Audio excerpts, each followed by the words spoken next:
കൂടുതൽ വാർത്തകളും വീഡിയോകളും കാണാൻ ഈ ചാനൽ സബ്സ്ക്രൈബ് ചെയ്യുക. കൂടെ ബെൽ ബട്ടൺ അമർത്തുക. ഏഷ്യ ലൈവ് ടിവിയുടെ ജ്യോതിഷ പ്രോഗ്രാമിലേക്ക് നിങ്ങൾക്ക് ഏവർക്കും സ്വാഗതം. എൻ്റെ ഇന്നത്തെ വിഷയം തൊഴിൽ നേടാനും ആഗ്രഹം നടക്കാനും അതോടൊപ്പം ശനിദോഷം തീരാനും ഉള്ള കാര്യങ്ങളാണ്. അതിനെന്താണ് ചെയ്യേണ്ടത്, അതിൻ്റെ കാര്യങ്ങളാണ് ഞാനിവിടെ ഇന്ന് പറയാൻ ഉദ്ദേശിക്കുന്നത്. തൊഴിൽപരമായ നേട്ടത്തിനും, നമുക്ക് തൊഴിൽ വേണമല്ലോ ജീവിക്കാൻ, ഇല്ലേ?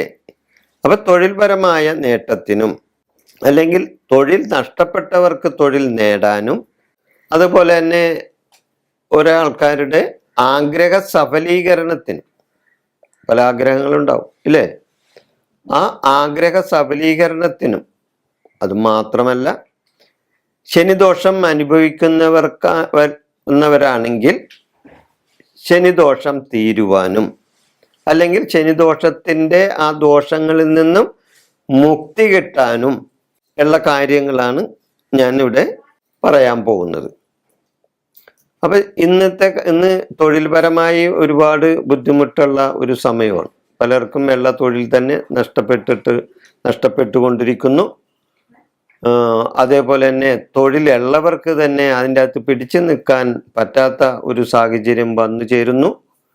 എന്നെ പലരും വിളിക്കാറുണ്ട്. തൊഴിൽപരമായ നേട്ടത്തിനും അല്ലെങ്കിൽ ഞങ്ങളുടെ തൊഴിൽ നഷ്ടപ്പെടാൻ പോവുകയാണ്, ഞങ്ങൾ എന്ത് ചെയ്യണം എന്നൊക്കെ ചോദിച്ച് പലരും ഫോൺ ചെയ്ത് പല കാര്യങ്ങളും ചോദിക്കാറുണ്ട്. അപ്പം അതുകൊണ്ട് ഇപ്പം ഇങ്ങനെയുള്ള ഒരു സാഹചര്യത്തിലാണ് ഞാൻ ഈ തൊഴിലിനെ പറ്റി ഇങ്ങനെ ഒരു പ്രോഗ്രാം ഇടുന്നത്. അപ്പം നിങ്ങൾ എന്താ ചെയ്യേണ്ടത്?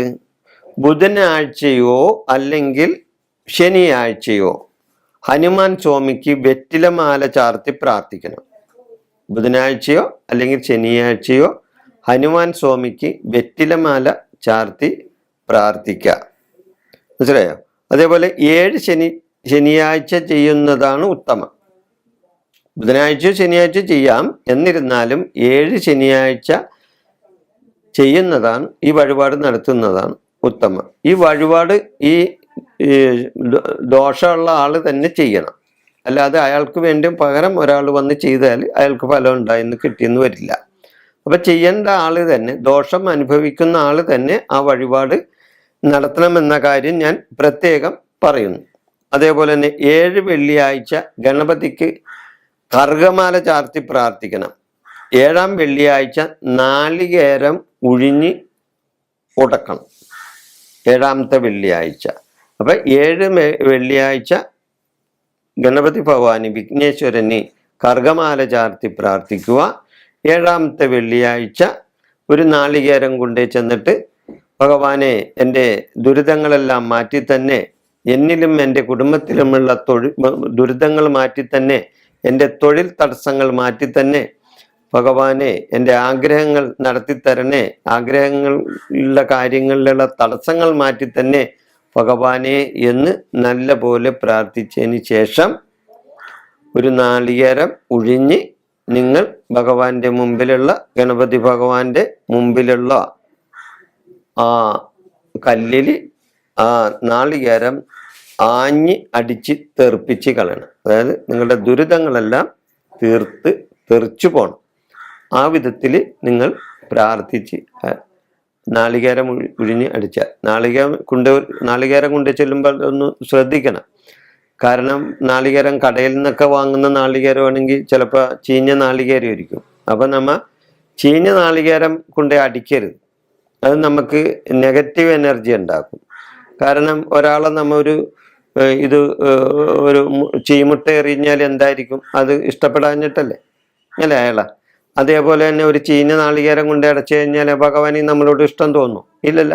അപ്പം നല്ല നാളികേരം കൊണ്ടുവന്ന് അടിക്കണം. വിളഞ്ഞ നാളികേരം കൊണ്ടേ അടിച്ച് നല്ലപോലെ പ്രാർത്ഥിച്ച് അത് അടിച്ച് തെറിപ്പിച്ച് കളഞ്ഞാൽ നിങ്ങളുടെ ദുരിതങ്ങൾ മാറിക്കിട്ടുമെന്നാണ് പറയുന്നത്. പ്രാർത്ഥന നല്ല പോലെ നടത്തണം.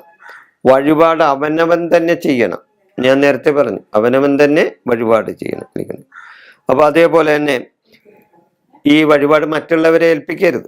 ഏൽപ്പിച്ചാൽ തന്നെ നിങ്ങൾക്ക് ഫലം ഉണ്ടായെന്ന് വരില്ല.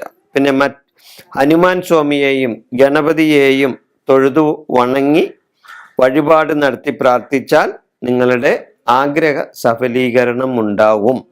കാര്യത്തിൽ നിങ്ങൾക്ക് സംശയമൊന്നും വേണ്ട.